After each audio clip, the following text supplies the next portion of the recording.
Hello everyone, I am Anil Kumar, your biology teacher. Hope you are doing great. This is an introductory video of excretory products and their eliminations. So इस chapter को हम समझने से पहले हम पहले कुछ एक जो मोटी मोटी चीजें हैं उसके ऊपर ध्यान देंगे.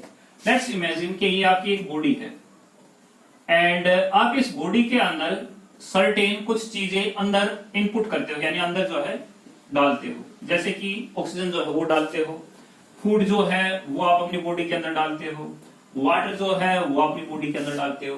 अच्छा, जो चीज आपने अपने अंदर डाल ली तो क्या वो अंदर ही रहेगी? क्या वो प्रोसेस होकर बाहर नहीं निकलेगी? हाँ या ना? अगर आपने ऑक्सीजन कंज्यूम की है तो क्या ऑक्सीजन की फॉर्म में अंदर ही बनी रहती है? नहीं, उसका मेटाबॉलिज्म होता है, उसका ब्रेकडाउन होता है. सिमिलरली उसी तरीके से फूड है, तो फूड का भी जो है वो डाइजेशन होता है, फिर उसके बाद में उसका मेटाबॉलिज्म जो है वो स्टार्ट होता है. Same with the water. तो यानी कि हमारी बॉडी के अंदर जो भी चीज आती है it get processed and it get in a different form. और डिफरेंट फॉर्म क्या क्या हो सकती है? जैसे ऑक्सीजन अगर ली है तो कार्बन डाइऑक्साइड जो है वो कन्वर्ट होगी. फूड अगर खाया है तो उसका कोई ना कोई सॉलिड वेस्ट जो है वो बनेगा, साथ में उससे जो यूरिन जो है वो बनेगा, साथ में स्वेटिंग जो है वो होगी. इसके अलावा हमारी स्किन जो है कुछ और भी रिलीज करती है, जैसे कि उसके अंदर साल्ट हो गए, साल्ट तो खैर स्वेट के अंदर आ गए, कुछ ऑयल जो है वो भी सीक्रेट जो है करता है. बिकॉज हमारी जो स्किन है उसके पास में दो ग्लैंड है. कौन कौन से ग्लैंड है? एक स्वेट ग्लैंड है जिसको हम बोलते हैं सुडोरीफेरस ग्लैंड, एंड ऑयल के लिए अलग से ग्लैंड है जिसको हम बोलते हैं sebaceous gland. Sebaceous gland. Urine को निकालने के लिए यूरिन कहां से निकलता है? यूरिन जो है यूरेथ्रा से बाहर निकलता है and it's a part of an human excretory system. And solid waste कहां से निकलता है? एनस से बाहर निकलता है and it's a part of digestive system. CO2 जो है वो बाहर निकलती है किससे? हमारा जो रेस्पिरेटरी सिस्टम है उससे, पर्टिकुलरली जो लंग जो है वहां से. सॉलिड वेस्ट किस तरीके से बाहर निकलता है, किस टाइप से उसकी प्रोसेसिंग होती है, ये आप पहले पढ़ चुके हो. हमारा जो डाइजेशन का चैप्टर है, डाइजेशन एंड एब्जॉर्प्शन, उसके अंदर आप देख चुके हो. सॉलिड वेस्ट को बाहर निकालने की प्रोसेस को इजेशन भी कह देते हैं, या इन अदर वर्ड उसको हम जो है डिफिकेशन जो है वो भी बोल देते हैं. तो हम इसके बारे में नहीं पढ़ेंगे, इसके बारे में नहीं पढ़ेंगे. हम यूरिन कैसे बनता है उसके बारे में पढ़ेंगे, ठीक है.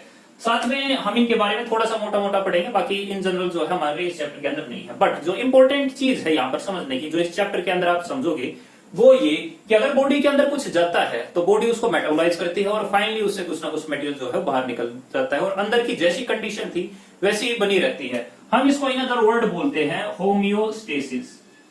होम्योस्टेसिस का मतलब क्या है कि इंटरनल कंडीशन को स्टेटिक रखना, यानी मेंटेन रखना, यानी कि उसके अंदर कोई भी चेंज जो है वो ना होने देना. अगर हम सर्वाइव करने लग रहे हैं it is because of the homeostasis. Let's imagine आपकी बॉडी का टेम्परेचर है 37 डिग्री सेल्सियस. अगर ये टेम्परेचर 1 डिग्री या 2 डिग्री बढ़ जाए तो आपकी क्या हालत होगी? आप डॉक्टर के पास जाते हो, ठीक है, बुखार बता देते हैं फ़ारेनहाइट के अंदर कि 98 तो नॉर्मली है, लेकिन 101 हो गया, 102 हो गया, 103 हो गया. तो अगर आप उसके अंदर देखते हो तो थोड़ा सा भी टेम्परेचर बढ़ता है तो आपकी हालत ज्यादा खराब हो जाती है. तो ऐसा कुछ हमारी बॉडी के अंदर सिस्टम है जिससे टेम्परेचर जो है मेंटेन रहे. आपको नहीं लगता कि वाटर की कंपोजिशन भी जो है कुछ ऐसे ही है? आप काफी ज्यादा अमाउंट में वाटर पी लेते हो तो क्या होता है? यूरिन जो है ऑटोमेटिकली आने लग जाता है. आप काफी ज्यादा फूड अगर खा लेते हो तो क्या होता है? व्हाट इट मींस कि हमारी जो बॉडी है कंटिन्यूअसली स्ट्राइव करती रहती है होम्योस्टेसिस को, ठीक है. तो इसके बारे में जो है हम पढ़ेंगे कि किस तरीके से होम्योस्टेसिस जो है मेंटेन रहता है. एक्सक्रीटिव सिस्टम का एक इंपॉर्टेंट पार्ट है ये. तो यानी कि हमारी बॉडी के अंदर जो एलिमिनेशन है वो हमारे पर्टिकुलर एक्सक्रीटरी ऑर्गन के द्वारा ही होता है. तो एक्सक्रीटरी हमारा ह्यूमन का मेन जो एक्सक्रीटरी सिस्टम है वो है हमारा किडनी. एक्सक्रीटरी ऑर्गन जो है मेन जो है यही है. बाकी और भी हो सकते हैं, जैसे कि स्किन भी बताया, जैसे लंग भी बताए, वो भी होते हैं. इसके अलावा कुछ और भी हैं, जैसे कि लीवर जो है वो भी हमारा एक्सक्रीटरी ऑर्गन है. किस तरीके से वो हम जो है डिस्कस करेंगे. बट उससे पहले हम ये देख ले कि क्या क्या ये सिक्रीट करते हैं. जैसे हमारी किडनी कौन सा प्रोडक्ट जो है वो सिक्रीट करती है? इन जनरल तो हम कह देते हैं कि वो क्या सिक्रीट करती है? यूरिया. तो हम यूरिया के बारे में पढ़ेंगे कि यूरिया जो है हमारी बॉडी के अंदर किस तरीके से बनता है. क्या केवल यूरिया सभी ऑर्गेनिज्म के अंदर सिक्रीट होता है? किसी ऑर्गेनिज्म के अंदर क्या कोई अलग टाइप का भी सिक्रेशन होता है? बिल्कुल. कुछ ऑर्गेनिज्म जो है यूरिया की जगह क्या सिक्रीट करते हैं? यूरिक एसिड जो है वो भी सिक्रीट करते हैं. कुछ ऐसे भी ऑर्गेनिज्म होते हैं जो अमोनिया सिक्रीट करते हैं. कुछ ऐसे भी ऑर्गेनिज्म है जो अमीनो एसिड जो है वो सिक्रीट करते हैं. कुछ ऐसे भी ऑर्गेनिज्म है जो हमारे जो डीएनए के बेस पेयर है उसके अंदर जो ग्वानिन जो है वो सिक्रीट करता है। वैसे अगर सिक्रीशन की बात करें तो सिक्रीटरी प्रोडक्ट और भी हैं, जैसे कि कैरेटीन। कैरेटीन को जानते हैं, हमारी मसल के अंदर पावर देने के लिए यूज किया जाता है कैरेटीन। तो कैरेटीन, कैरेटिनिन दो अलग अलग फॉर्म है, वो सिक्रीट की जाती है हमारी बॉडी के द्वारा। इसके अलावा फिटल स्टेज पे देखें तो एलेंटोइन है जो सिक्रीट किया जाता है। हिपेरिक एसिड जो हमारे फ्रूट के अंदर जो पाया जाता है। ओनिथ्यूरिक एसिड ये भी जो है हम बर्ड के द्वारा सिक्रीट किया जाता है। सो दे आर डिफरेंट प्रोडक्ट्स। इसके अलावा अगर हम मेटाबॉलिज्म में देखें तो जनरली ये आते हैं हमारे नाइट्रोजनस वेस्ट, यानी जिनके अंदर नाइट्रोजन जो है प्रेजेंट है, because our body can't store the nitrogen. इसी वजह से जो नाइट्रोजन है उसके वेस्ट बनते हैं, डायरेक्टली उसको जो है बाहर निकाल दिया जाता है, या तो इनकॉर्पोरेट होता है या फिर वो बाहर निकलता है।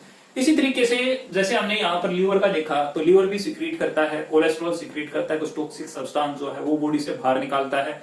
साथ में बिलीरुबिन, बिलीवर्डिन है जो कि पिगमेंट पाए जाते हैं। साथ में जो साल्ट जो है इसके वो भी जो है ये सिक्रीट करता है। सो दे आर डिफरेंट थिंग्स। हम इसके अलावा एक्सक्रीटरी जो सिस्टम है उसको और ज्यादा डिटेल के अंदर पढ़ेंगे कि how the excretory system homeostasis our body. इसके अलावा जो चीज आपने 10th क्लास के अंदर नहीं पढ़ी होगी वो चीज हम पढ़ेंगे, जैसे जो ब्लड प्रेशर है वो हमारी एक्सक्रीटरी सिस्टम जो है रेगुलेट कर सकती है, और वो रेगुलेट करती भी है, लेकिन कैसे, हम इसके बारे में जो है पढ़ेंगे। हमारी बॉडी के अंदर ओस्मोलरिटी यानी कि जो बॉडी की कंपोजिशन है वो किस तरीके से मेंटेन रहती है, हम उसके बारे में जो है वो पढ़ेंगे। तो there is lot of detail in this chapter. और ये भी है कि अगर किसी का एक्सक्रीटरी सिस्टम अगर अच्छा है तो इसका मतलब उस पर्सन की हेल्थ भी जो है अच्छी होगी, कारण क्योंकि वो होम्योस्टेसिस जो है करता है। सो आई होप आपको ये थोड़ा सा इंट्रोडक्शन जो है अच्छा लगा होगा। कीप वॉचिंग, नेक्स्ट दिन से हम जो ये चैप्टर है स्टार्ट कर देंगे।